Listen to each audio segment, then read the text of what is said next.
Today being the 5th of June of 2025, a lot of groundbreaking events has played out in the country of Finland, together with the country or the movement of the USB. And in this video, we shall be covering and discussing every single thing that has happened in the USB movement, yes. And in this video update, we shall be discussing and critically analyzing every single thing that has happened in the USB. First thing first, today being the 5th of June of 2025, there was no court hearing and there was no trial on the case of Mr. Simon, yes. So tomorrow being the 6th of June of 2025, the trial of Mr. Simon will continue in essence. But then, even without the trial in the Pajahami District Court, a lot of interesting event has unfolded because as we speak, Mr. Simon probably has done something that will surprise and definitely shake the whole wide world.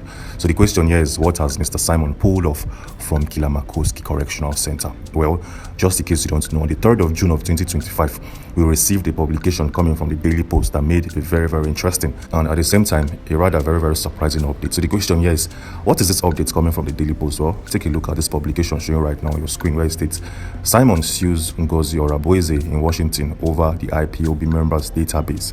And just in case you don't understand what is currently going on here, Simon, who happens to be the Prime Minister of the USB movement, has sued his deputy Prime Minister in the person of Ngozi Orabueze. So the question here is, why did Simon sue a member of his cabinet? Well, for a better understanding and for an illustrative clarity, take a look at this publication coming from the People's Gazette, also known as PG. It states, Simon sues Ngozi Orabueze in Washington, D.C., claim she stole database of the IPOB members across Europe and USA. The People's Gazette also claimed that Ngozi Orabueze used the database of the IPOB for her own malicious purposes, yes. So they're claiming that Ngozi Orabueze stole the database of the IPOB, database which contains addresses, phone numbers, email address, and account details attached to individuals of the IPOB. They claim that she's using this database and this user data for her own malicious purposes. So now, what's the nature of the lawsuit?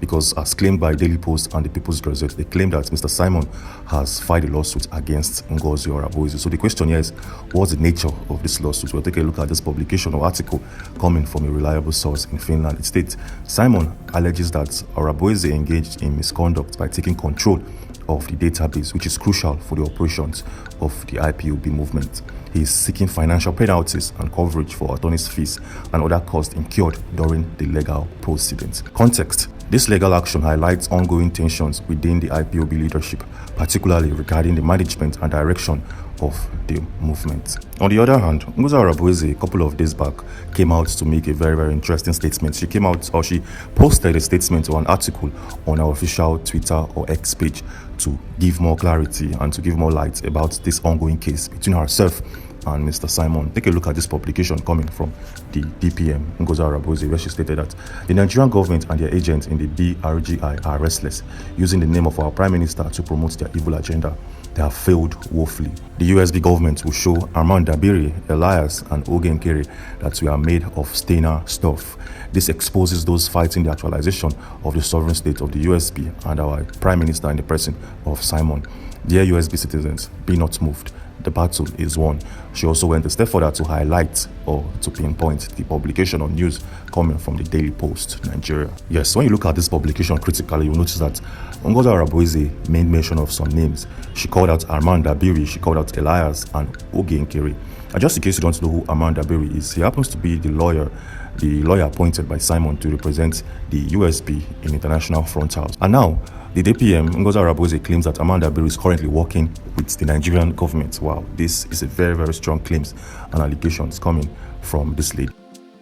Anyways, moving on swiftly, we also have a massive and a very, very surprising news of the USB that will definitely surprise the whole wide world. As we speak, the constitution of the USB, that is to say, the constitution book of the USB, is now available for purchase, and this book is now available on Amazon, a US-owned e-commerce website. Yes, just in case you don't believe me, showing right now on your screen, it's a screenshot coming from Amazon.com, where we can clearly see that the constitution of the USB is now available for purchase, and this is a great feat. This simply shows that the USA are gradually, step by step, accepting and implementing materials and institutions of the USB movement. Yes. At the same time, Ngozi Orabueze came out to make a statement regarding the availability of the USB constitution on Amazon. Showing right now on your screen is a statement where she claimed that breaking, yes, the official constitution of the USB is on Amazon. The world has recognized the constitution of the USB as a sovereign state headed by Prime Minister Simon and the leader Kanu. Click on the link and obtain your copies and study it as the USB citizen starts going home to build one of the best countries in the world based on the contents of this constitution. This is a massive one, and this is a breaking news coming out from the movement. And that is not even all. The moment Amazon recognized the USB constitution and adopted it into their website, something interesting was playing on or happened behind the scenes. Take a look and pay attention to this video showing right now on your screen. From the very first glance, you would think this is just a construction project that has been completed and needed some form of inauguration, but no.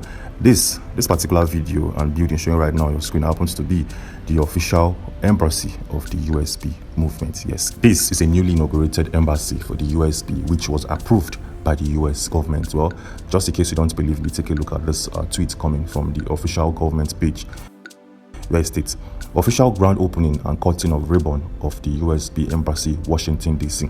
by the Deputy Prime Minister Ngozi Orabueze, her Chief Foreign Advisor Honorable Ada Eze, and other Biafran officials and delegates. So as you can see, as of the 1st of June of 2025, the USB now have an official and inaugurated embassy domiciled in Washington, D.C. And interestingly, this embassy is located a couple of minutes drive away from the White House. This is a massive one, and this is a fundamental feat that has been achieved by the officers and officials of the USB movement. Well, let's take a look at our last news for this video briefing. We all know that the court did not sit today being the 5th of June of 2025. There was no court hearing for Simon's case. But then, something interesting has happened, even though there was no court trial or hearing.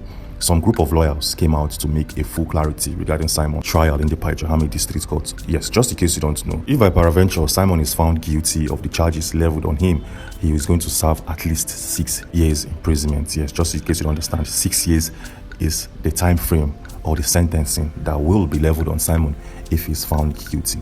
But then some group of lawyers came out to give full clarity yesterday, and they were like, see, even though Simon is pleading guilty, yes, even though he's pleading guilty to all of the charges leveled on him, if he's found guilty by peradventure, he's going to serve 6 years and 6 years only. Well, for better clarity, take a look at this publication showing right now on your screen. It states, in Finland, if a suspect pleads not guilty in court but is ultimately found guilty, the sentencing process follows specific guidelines. Here's what typically happens. 1. Sentencing guidelines. The court will determine the sentence based on the severity of the crime, regardless of the plea. Finnish law does not automatically increase the sentence for a defendant who pleads not guilty. Hope this is actually clear and straight to the point. So he's saying in essence that Simon will serve only 6 years if he's found guilty or if he's sentenced by the courts of law and nothing more. And interestingly, tomorrow being the 6th of June of 2025, some officers from the NBI has prepared a series of documents, about 4 piles of documents that will be unleashed or used against Simon in the court of law.